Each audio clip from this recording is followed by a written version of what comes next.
네, 안녕하세요. 권상구입니다. 2019년도 건축사 3교시 구조계획 출제 문제를 한번 답안 해설을 해보겠습니다. 답안 해설은 크게 한 네 파트로 나눠질 건데요. 일단 이번에 제가 설명드릴 내용은 지문 읽기, 지문의 내용을 한번 쭉 같이 읽어보면서 뭐 어떤 포인트가 중요한지를 말씀드리는 거고요. 그 다음에 이 다음 편으로 이제 이어질 것들이 RC 구조계획, 그 다음에 상세 부분 있었죠. 전담벽 포함한 상세, 그 다음에 세 번째가 철골 구조계획, 뭐 이렇게 나눠지는데, 그래서 2019년도 답안 해설은 오늘 시간 포함해가지고 총 4파트 정도로 나눠서 구분해서 올릴 예정입니다. 어차피 문제풀이 답안에서 이 4가지 파트, 예를 들어서 아까 말씀드렸던 것처럼 RC 구조계획, 그 다음에 전담벽 위치 설정하는 거, 그 다음에 슬라브 보호 단면 상세, 그 다음에 철골 구조계획, 이렇게 해가지고 총 4파트로 나눠졌었죠. 이번에 나온 문제가. 그래서 그걸 구분 지어가지고 한 번에 하기에는 좀 양이 많아서 각각 나눠서 별도로 올려드리도록 하겠습니다. 오늘 할 거는 뭐라고요? 지문 읽기. 지문을 저랑 한번 쭉 같이 읽어보면서 어떤 내용이 더 중요한지, 어떤 부분에 더 포인트를 둬야 될지를 한번 짚어보겠습니다. 자, 그러면 가보실까요? 보시면 출제 지문이라고 나왔죠? 굉장히 지문이 많습니다. 지문 양이 많아요. 이건 어떻게 보면 추세일 것 같습니다. 2009년도, 2010년도만 하더라도 이렇게 지문량이 많지는 않았어요. 물론 올해 시험은 RC하고 철골이 또는 플러스 단면 상세 뭐 이런 것까지도 전부 다 출제되다 보니 여러분들이 작도해야 되는 양은 많았었죠. 따라서 그거에 대한 조건들이 많이 따라붙었어요. 일단은 출제 지문이 이렇게 많으면 부담스럽죠. 예. 빨리 이해를 하고 그 다음에 구조 계획을 들어가야 되는데 지문이 이렇게 많으면 하나하나 이게 어떤 내용을 담고 있는지를 여러분들이 구분해내야 되기 때문에 그런 면에서 올해 시험은 좀 어려웠던 것 같습니다. 근데 전체적으로 제가 놓고 보면 올해 문제의 난이도는 중하예요. 예, 그렇게 어렵진 않습니다. 문제 자체는 여러분들이 좀 이렇게 지문을 읽거나 판단해야 되는 양이 많았을 뿐이고 한두 군데 함정이라면 함정인 부분이 있긴 있었지만 어쨌건 총평을 하자면 2019년도 문제는 어려운 문제가 아니었다. 결국 여러분들이 기본에 충실하게 공부를 해 오셨다고 한다면 제가 보기엔 최소한 30점 이상은 맞아야 되는, 최소 30점 이상은 득점을 해야 되는 그 정도의 난이도였어요. 자, 한번 같이 볼까요? 보시면 자, 1번 과제개요. 기존 부진의 교육동을 수직으로 중축하고 연구동은 별동으로 증축하고자 한다. 다음 사항을 고려하여 교육동과 연구동의 구조 평면도와 단면 상세도를 작성하시오 했는데 일단 머릿속에 딱 안 들어오시죠? 포인트는 두 개 동이 나왔구나. 교육동하고 연구동. 그쵸? 그 다음에 뭐 증축을 하라고 하는 거 보니까 리모델링 그런 관련된 건가? 그렇게 여러분들이 지문을 읽으시면서 살짝 스쳐가는 어떤 그런 내용들이 받아들여지시면 되는데 한 가지 여기서 밑줄 그을 게 뭐라고요? 구조 평면도 뿐만 아니라 단면 상세도까지도 요구하고 있어요. 자, 그러면 자, 출제 지문 1번 과제 기호에서 여러분들이 포인트로 잡아야 될 거는 어쨌건 중축이다라고 하는 거. 두 개 동을 하나는 수직 중축, 하나는 별동으로 중축한다라고 하는 거. 그다음에 구조 평면도하고 단면 상세도를 작성하라 이렇게 나오는데 자, 포인트입니다. 단면 상세도, 뭐 구조 평면도는 뭐 항상 요구하는 거니까 그렇다 치고요.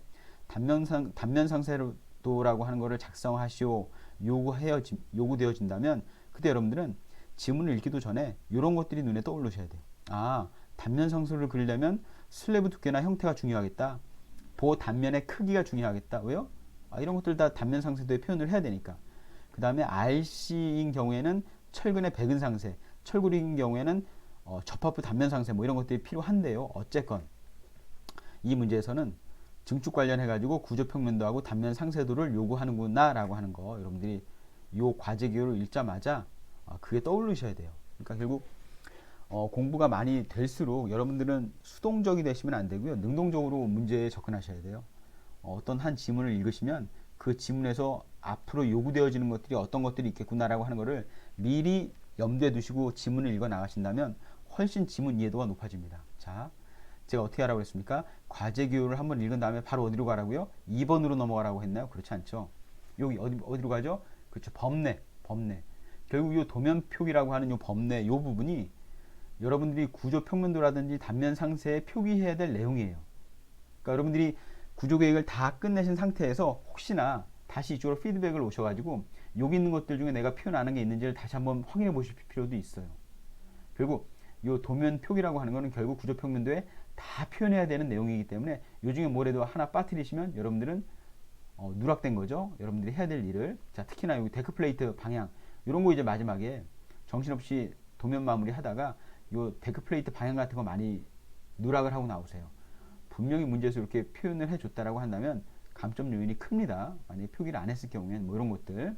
자, 그 다음에 이제 전체적으로 뭔가 특이한 게 있는지 한번 보시면요. 뭐 많이 주어졌어요. 예. 근데 여기 우리가 일반적으로 보지 못하는 이런 단면 상세도가 있었죠. 가단면 상세도. 문제에서 어딘가는 이 부분에 대한 걸 물어보겠구나라고 하는 걸 여러분들이 염두를 미리 하셔야 돼요. 이런 데는 현광펜으로 딱 표시하셔야 됩니다. 자, 그리고 여기 읽어보면 전단벽 증설 가능 영역. 아, 전단벽을 뭐 구조 계획을 하라고 하는구나 라고 하는 거를 여러분들이 미리 눈치를 채셔야 돼요. 아, 이 부분에서 전단벽을 설치하는구나. 한 걸음 더 나아가서 좀 더 바람직한 어떤 수험생의 입장이라면 전단벽 증설 몇 년도에 출제됐었는데 몇 년도였죠? 그렇죠. 2016년도에 전단벽 계획하는 게 나왔어요. 그거하고 연관까지 지으시면은 훨씬 유리하시죠. 그렇죠? 지문에 끌려가시면 안 됩니다. 지문을 읽는 순간 이런 것들이 앞으로 어떻게 전개될 건가가 여러분들 머릿속에 쭉 떠오르도록 공부를 하셔야 돼요. 평상시에도. 됐습니까? 자, 과제교회에서는 요 정도 뭐 한다고요? 증축에 대한 거. 특정 부분은 수직 증축, 또 다른 동은 수평 증축. 이게 별동으로 증축한다고 하는 게 수평 증축이죠. 그 다음에 구조 평면도뿐만 아니라 단면 상세도도 요구하기 때문에 이런 지문에 대한 정보들이 나오면 빠지지 말고 이런 것들은 잘 체크하셔야 됩니다. 아셨죠? 네, 전체적으로 이렇습니다. 자, 다음. 자, 2번 계획 조건에 보시면은 여기 앞에서 과제기후에서도 나타났던 것처럼 교육동하고 연구동을 분리해서 표현하고 있죠. 근데 교육동이라고 하는 게 뭐라고요? 수직 증축. 연구동이라고 하는 게 별동으로 수평 증축한다고 했는데 RC하고 철골이 나오는군요. RC 철골. 문제가 최소한 2문제 이상이에요. 하나의 문제. 자, 보시면 자, RC 스틸이라고 하는 걸 구분하신 다음에 자, 구조에 대한 건 한번 읽고 넘어가시면 되고요. 적용하중 재료. 음이 있다고 그랬습니까? 음이 없습니다. 그냥 여러분들 어떻게 받아들이시면 돼요? 전바닥에 일정한 하중이 골고루 깔리는구나. 그냥 지워버리시면 됩니다. 그러니까 지문량이 많을수록 여러분들이 그 지문을 다 끌어안고 하실 필요 없어요. 과감하게 한 번 읽고 버리는 지문들은 삭제를 하시면 되는데 여기 쉽지 않죠? 확신이 없으시니까. 확신이 없어서 그래요. 공부가 많이 되면 확신이 생기면서 이 지문은 그냥 문제를 내기 위한 지문, 이 문제는 꼭 내가 구조 계획을 하는데 포함시켜야 되는 내용, 이런 것들이 구분되기 시작하면 여러분들이 이제 고득점으로 가시는 겁니다. 되셨죠? 자, 여기 슬래브 두께. 평상시에는 중요하다고요? 안 하다고요? 중요하지 않습니다. 근데 여기서는 왜 중요해요? 그렇죠. 단면 상세를 요구하고 있기 때문에 어떤 특정 부분을 자르는 순간 슬라브 두께라든지 보 크기는 여러분들이 표현해야 되는 대상이에요. 그래서 별표입니다. 자, 두 번째. 자, 여기 보시면은 이런 게 나오면 어떻게 하라고요? 그렇죠.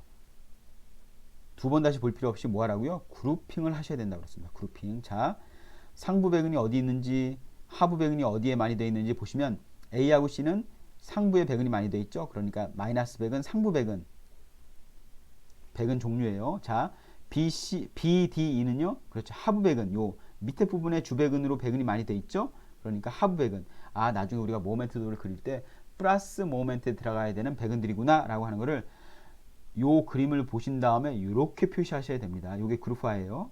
그룹핑입니다. 자, 이제 요걸 하시는 순간 이건 더 이상 필요 있다 없다? 없습니다. 없어요. 더 이상 보실 필요 없어요. 근데 여기서 한 가지 특이한 거. 자, 보시면 이런 걸 꼼꼼히 보셔야 되는데 400이 600, 400이 600, 400이 600, 400이 600 왜 중요하다고요? 그렇죠. 단면 상세를 그리라고 했으니까. 근데 여기 보시면은 300이 600 특이하죠. 플러스 배근 중에서 B하고 D는 폭이 400인데 2만 폭이 300이에요.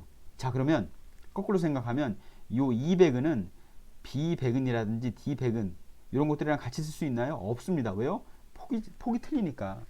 어떤 하나의 RC 부재에 단면의 형태가 폭이 달라질 수 있습니까? 없죠. 그렇게 설계할 일이 없습니다. 그러니까 요 2는 예외적으로 굉장히 특이해요. 별표. 혹시 써먹을 일이 있을지 한번 확인해 보는 거죠. 그쵸?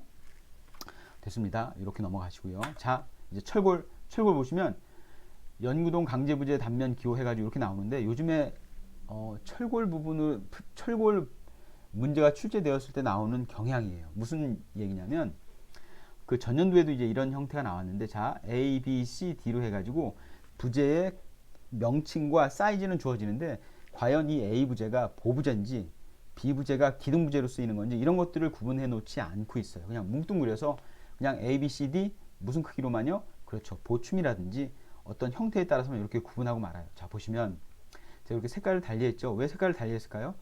A 부재, 요 A 부재라고 하는 H형광 600에 200자는 주로 어디에 사용됩니까?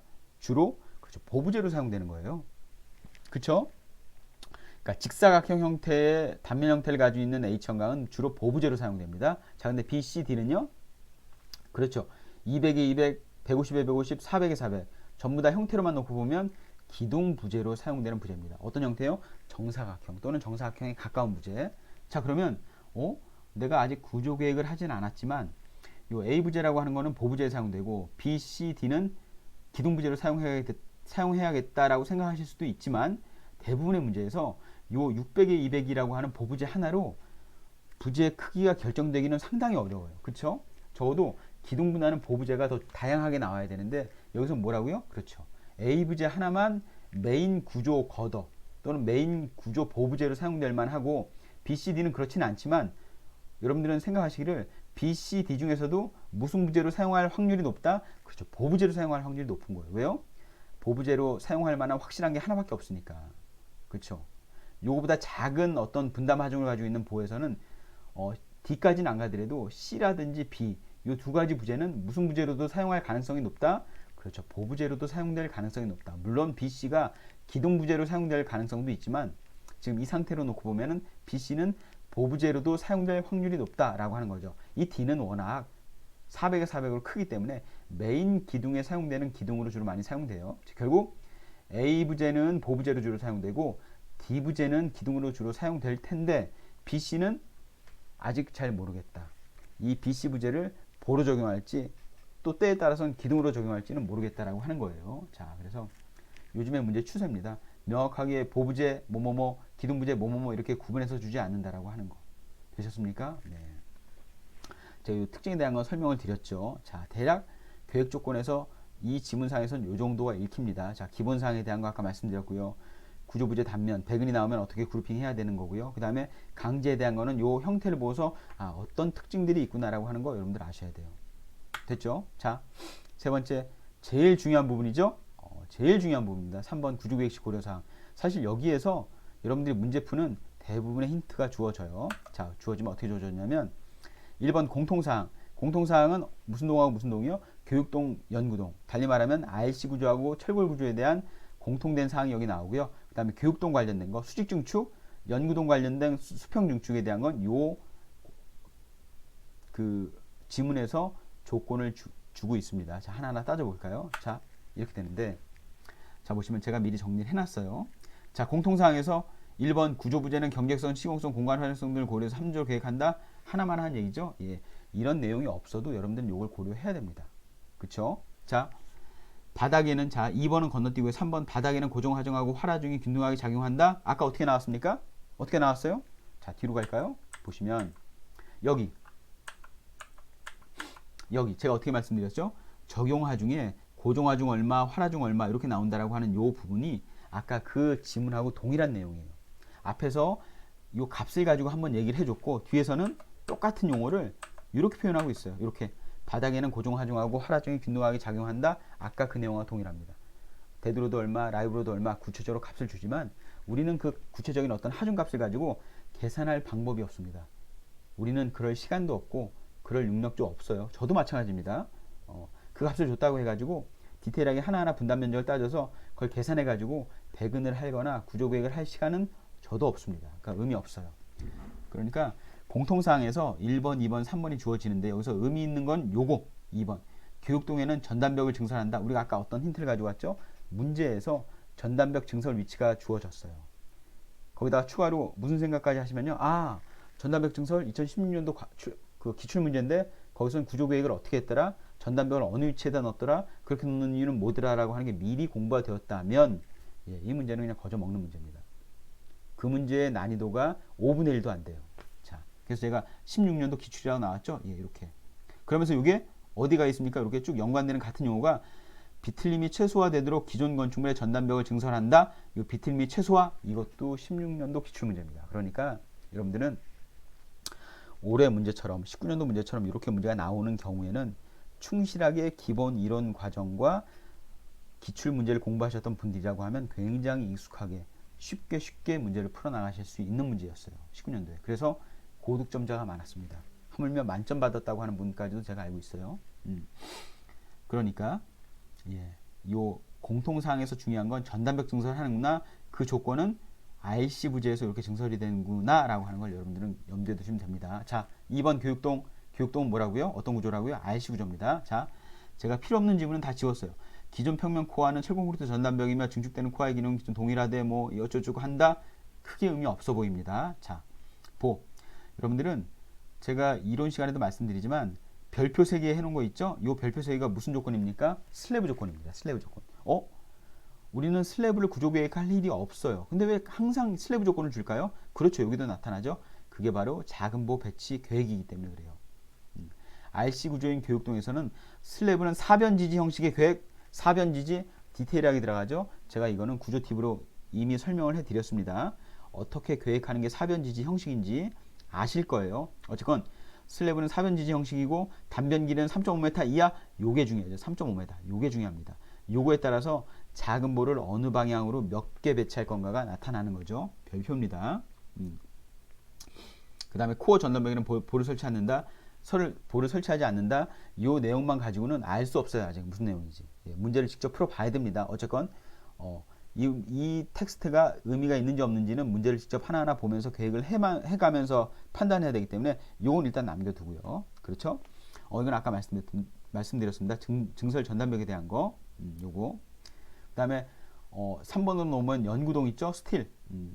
중축 영역을 참고해서 뭐 기둥과 볼을 배치한다. 뭐 하면 되고요. 계단실은 구조적으로 분리한다. 이걸 익스펜션 조인트 완전히 구조가 분리되는 거 이런 건데 한번 문제에서 보죠. 어떻게 구조 계획을 해야 분리가 되는 건지. 자, 평면의 장변 양측으로 길이 2.5m의 캔틸레버를 계획하고 단변 측에는 캔틸레버를 두지 않는다. 이것도 제가 어디에서 설명을 드렸냐면 여기 사변지지 형식, 슬래브 형식을 설명드릴 때 어떻게 풀어야 되는지 설명을 드리고 있어요. 제가 철골을 해서 다시 한번 말씀드리겠지만 이게 장변이냐, 장변 방향이냐, 단변이냐, 단변 방향이냐에 따라서 이게 방향이 틀려요. 여러분들이 위치시켜야 되는 캔틸레버를 적용해야 되는 위치가 틀려집니다. 그래서 요 3번이 다른 건 모르겠는데 요 2019년도 문제에서 요 3번이 여러분들 좀 힘들게 하신 부분이 있어요. 요 3번. 3번. 그 다음에 여러분들 힘들게 한 내용이 어떤 거라고요? 요거. 기둥 단면의 강축이 평면의 장변과 평행하게 한다. 요 강축이 뭐라고요? 뭐가 아니라고요? 그렇죠. 강축 방향이 아니라고. 기존의 역대로 기출문제들은 전부 다 이런 내용들을 담을 때 뭐라고 했습니까? 강축 방향, 약축 방향이라는 용어를 썼는데 요 문제 2019년도 문제에서 뭐라고 했습니까? 그렇죠. 강축이라고 되어 있어요. 강축. 엄연히 강축하고 강축 방향은 틀립니다. 이것도 제가 구조 팁으로 올려드렸어요. 그걸 한번 확인해 보시면 이해가 됩니다. 자, 여기서 6번 제가 별표를 3개 쳤죠? 결국 이게 뭡니까? 그렇죠. 슬래브에 대한 조건이에요.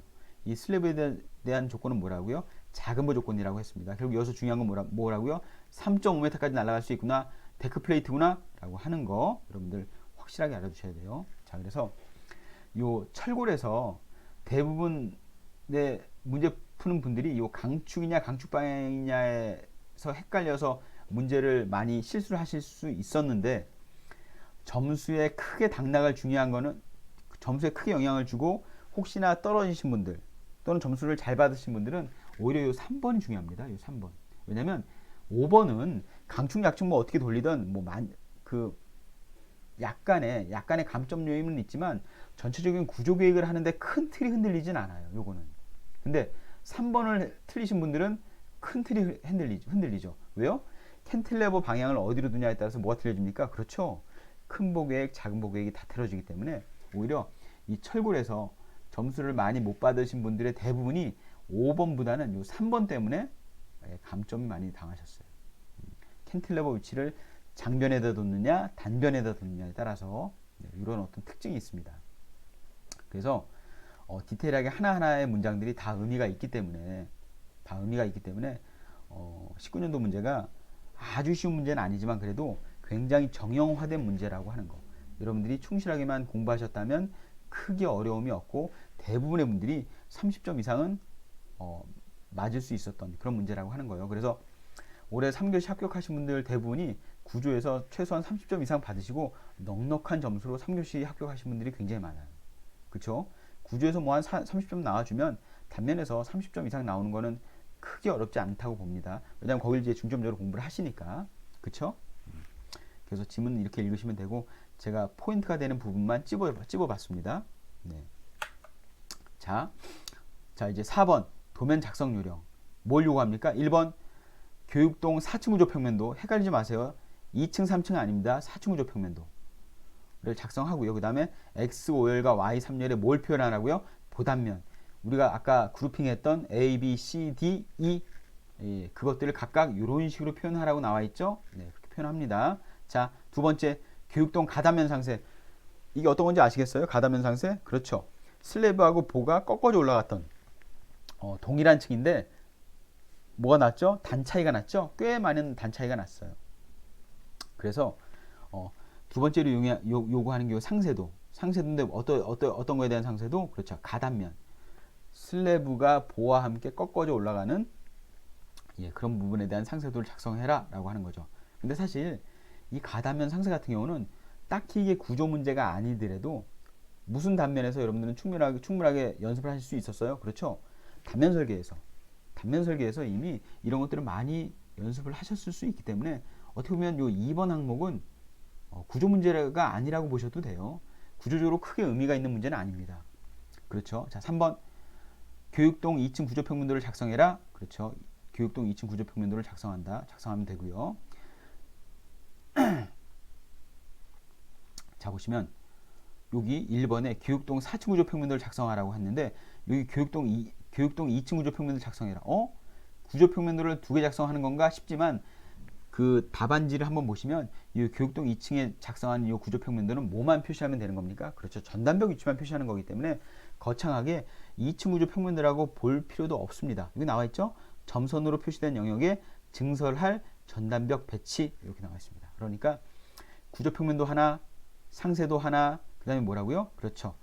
전단벽 위치 표시도 하나, 이 정도만 보시면 돼요. 그래서 1번부터 3번까지는 RC 관련된 문제입니다. 근데 연구동 무슨 구조라고요? 철골 구조죠. 그래서 2층 구조 평면도를 여러분들이 작성을 하시면 되고요. 그래서 총 여러분들이 작성해야 되는 거는 1번, 2번, 3번, 4번 크게 4파트로 나눠서 4분의 1로 나눠서 각각 표시되어 있습니다. 여러분들 그걸 표시하시면 돼요. 뭐 어떻게 다른 거는 없고요. 자, 그래서 요 주어진 지문에서 보시면 방금 전에 말씀드렸던 것처럼 자, 여기 가단면 상세도 여기 뭐 한다고요? 그렇죠. 여기서 상세도를 그리라고 하는 거. 상세도. 자, 두 번째 요 교육동 2층 평면도에서는 뭐 하라고요? 앞에서 읽고 왔죠? 그렇죠. 전단벽 증설 가능 영역에 대한 걸 여기다가 전단벽을 표시하시면 됩니다. 세로벽체로 벽체를 증설할지 가로벽체로 증설할지에 대한 것. 근데 여러분들 보시면 정작 교육동에 대한 구조평면도는 4층을 작성하시게 되어 있는데 4층에 가시면 여기에 뭐가 되어 있습니까? 그렇죠. 캔틸레버가 되어 있어요. 이거 못 보시고 캔틸레버 작성 안 하신 분들이 있더라고요. 이 문제에서는 교육동 2층 평면도는 이 전단벽 때문에 주어진 평면이고요. 실제로는 4층 구조 평면도 주어진 거에 보면 여기에 뭐가 있습니까? 캔틸레버가 있습니다. 그러니까 여러분들은 요 부분에 캔틸레버까지도 표시하셔야 돼요. 지금 2층 평면도에 여기 캔틸레버 표현이 없다고 해가지고 요걸 표시 안 하시면은 감점 크죠? 큽니다. 분명하게 톡톡히 기억을 하셔야 돼요. 자, 그 다음에 다른 건 모르겠고 요거 관련된 지문 기억하시나요? 있었는데 그렇죠. 뭐였습니까? 그렇죠. 철골 부분 할 때 요 기존에 뭐 하고요? 계단실하고 요 밑에 철골 구조계획이 될 부분은 뭐로 나눠라? 구조적으로 분리해라. 그러니까 철골하고 요 부분이 RC하고 요 밑에 구조계획될 철골은 완전히 분리돼 가지고 서로 연결될 일은 없다라고 하는 거예요. 서로 연결될 일은 없다라고 하는 겁니다. 뭐 그런 걸 이제 체크하시면 되고요. 됐죠? 그래서 제가 그냥 저랑 같이 쑥 한번 지문을 읽었습니다. 아, 뭐가 중요한 건가? 어떤 것들 놓치면 안 되는구나. 다시 한번 말씀드리지만 19년도 문제는 어떻다고요? 그렇죠. 문제의 난이도는 중하였고요. 그 대신 지문량은 많았고요. 지문 하나하나에 대해서 여러분들은 판별할 능력을 가지고 계셔야 되고요. 그렇게 되려면 기본 이론에 대한 거 꽉 잡고 있으셔야 되고, 거기다가 관연도 문제들에서 많이 나왔던 어떤 텍스트들을 여러분들이 평상시에 열심히 공부를 하셨어야 지문 독해를 통해서 여러분들이 그 답안 작성하시는데 오류 없이 답안 작성을 하실 수 있으리라 생각이 듭니다. 네, 그렇죠? 네, 그래서 앞에서 말씀드렸던 것처럼 답안 2019년도 답안 그 해설에 대한 게 총 4파트로 나눠지는데, 그 첫 시간으로 오늘은 지문만 한번 여러분들하고 읽어봤습니다.